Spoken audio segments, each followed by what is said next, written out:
Hey babes, welcome back to my channel. My name is Isha. If you're new here, it's time of the month again. It's the time to wrap up the month of reading.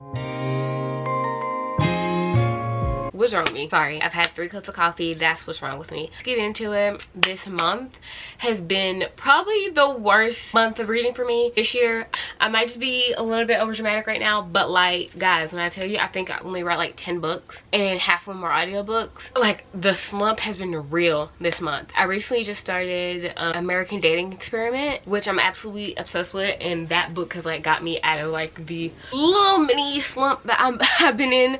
But let's just jump right in. So I've only read 1 book this month. First book is Forever Right Now, and it's by Emma Scott, and this is the same author that wrote Full Tilt, and I have not brought myself to read that book yet because I know once I read it I'm going to be in shambles and in tears because every single review I've read, I keep talking about like how they're crying. So I already know it's going to happen to me because I'm a crier. I get emotionally attached. It doesn't matter if it's even a sad book. If it's not even a sad book, I might even cry. Right now it's following Darlene and Sawyer. Okay, so Sawyer is a single parent. Baby mother left him with a baby his last year at law school. Something about the single dad trope that hits me every single time. She's a recovering drug addict, and she's originally from New York. She moved across the country to San Francisco to get like a fresh start, new lease of life, as you would say. They end up being neighbors. Darlene is just like this outspoken, really just loving and caring. Tell you, like, she is just always lending a helping hand. She's also a dancer. I love that girl, okay? And Sawyer is just the super protective, ambitious man, and I love how they balance each other out. I rated this book 4.5 stars. The character development in this book, A1. Absolutely loved it. Like, I have no complaints about it. The next book is The Butterfly Project. Is based in New York. It is following Zeta and Beckett. So Zeta recently just moved to New York to get her graphic novel published, and Beckett is an ex-convict. He just got out. He's on parole. Character development on these 2 characters, absolutely amazing, especially Beckett. Beckett has felt so much guilt what he has done. He thinks like he's not worthy of living a good and decent life whatsoever. And like, when I tell you, I just want to hug these 2 characters so much because what Zeta experienced in her childhood, like, and what Beckett is going through, like, this is a 5-star book for me. Like, I absolutely loved it. I love Beckett's parole officer and his parole officer's wife. Basically, Zeta needs a place to stay and she ends up rooming with Beckett. Roommate trope, forced proximity kind of trope. And then like at one point, 1 bed trope. Also like friends lovers because they become friends because Beckett ends up helping Zeta on her graphic novel. Just love these 2 characters together. Also, read the trigger warnings on both of these stories. The next book is From Le Mans with Love. This book, it was a love-hate relationship. It's following Nico and Elena, and Elena, at the beginning of the book, she was really just like so negative. First couple chapters, okay, but like then when it gets into the 4th and 5th chapter, I'm like, girl, why are you so negative and mean? But she redeemed herself, so it made it better. I think I rated this book 3.5 stars. It did get better. It was my first book that I like actually like read, didn't listen to this month, so I did enjoy it enough to finish it. I really like Nico and his family. It was just adorable. So this book is a fake dating, goes on vacation with Nico or Nico's sister's wedding to pretend to be his girlfriend so that Nico can look like he's in a serious relationship to win a bet against his brother. Okay, so the next book is Wrecking Ball. This book I literally found because I searched romance and this book popped up and I was like, okay, this seems good. The book is following Cam and Calvin. Cam recently just lost her husband. Her husband was basically like committing fraud and she had to lose her job, her money, like everything got frozen. She had to move back home with her parents. Calvin recently just took custody of his nephew because his sister went to rehab. Calvin is in need of like a nanny and a teacher. He is a professional football player and Cam is a school teacher.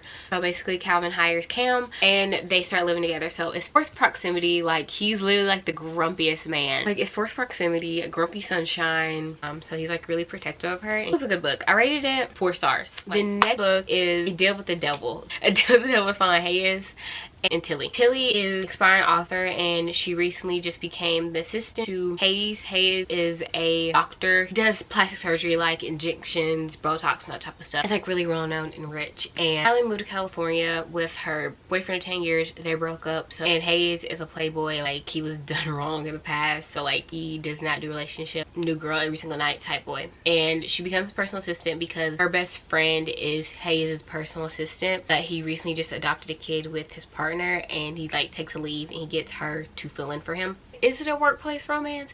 Because she's his personal assistant, she goes to his house every day, she sees him every day. Would it be forced proximity because she kind of doesn't like the man? Maybe. I don't really know the tropes, if I'm being honest, but it was a good book. I liked it. Oh, and he's British. I rated it 4 stars though. So the next book is a Cupid's Girl Guide to Tea and Tomorrow. So I really like this book. It's a YA book. I am a YA girl. I just want something that's gonna get me through the day. I'm a pick up a YA. Oh, that rom? This book is following Leah and Orion. She recently just lost her umbrella. Her boyfriend broke up with her. Her best friend moved across the country. In such a short period of time, she was going through a lot and her family was worried about her. So they shipped her off to the UK, stay at an inn with her aunt. So she's like getting adjusted to that life, getting acquainted with all the people. So she's a baker. She's gonna like be running the cooking side of her family business. So when she gets to the inn, she basically takes over cooking in the inn's kitchen. That she meets Orion through the kitchen. Family owns a tea shop and he delivers the tea to the inn and like help each other that way, and they start hanging out and she starts getting acquainted with his friend group, and basically she finds like a whole nother life within the UK, and she starts finding herself on these adventures together, and they're just like really cute. I rated it 4 stars. The next one's also a YA, Tilly and Technicolor. This is a new book that just came out. It's following Tilly and Oliver. They're both on the spectrum. Tilly goes to the UK to help her sister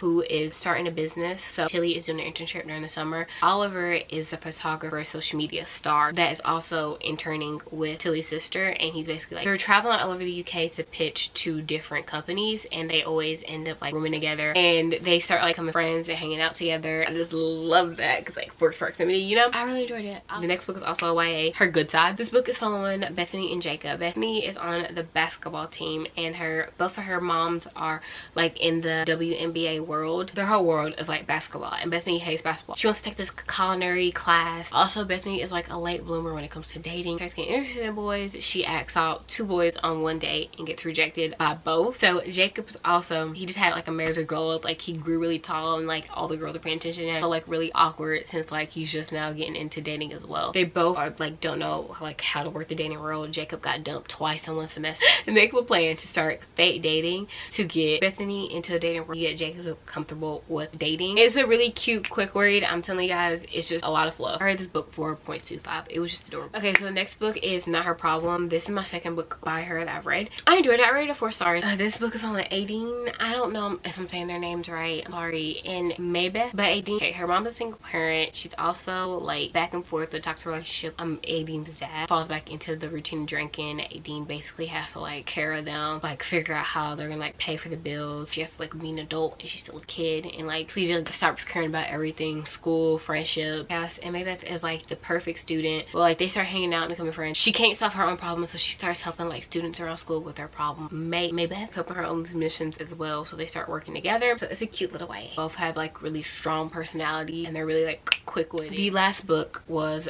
Broken. So this book is following Paul and Olivia. So Olivia recently just went through something with her 2 best friends. She decides to take on being a caregiver. She's like in the high society of New York. Paul is the veteran. His dad hires her to help him like get back to being himself and being back in society. For the most part, he's very like self-critical in his head about everything, and like doesn't think highly of himself whatsoever. The man is grumpy, basically like Grumpy Sunshine as well. Forced proximity because they're living together. Basically like they banter back and forth because like he'll say something smart and he'll think that she won't say something back, and then she comes. I really like how fast like they would get over their arguments, because they will argue and they get over it like the next day or the same day, and I'm just like, yeah. Okay, I rated that one 4 stars as well. That's the last book. The summer reading wrap-ups are done. August is the end of summer, isn't it? September is supposed to get chilly, bringing up the sweaters, and I really want to film a video of me talking about all the books I am super excited to read this fall. So if you guys enjoyed this video, don't forget to subscribe, like, and comment, and I guess I'll see you guys in my next one. You better stick around so I can see you in my next one, and turn on the post notification. Bye.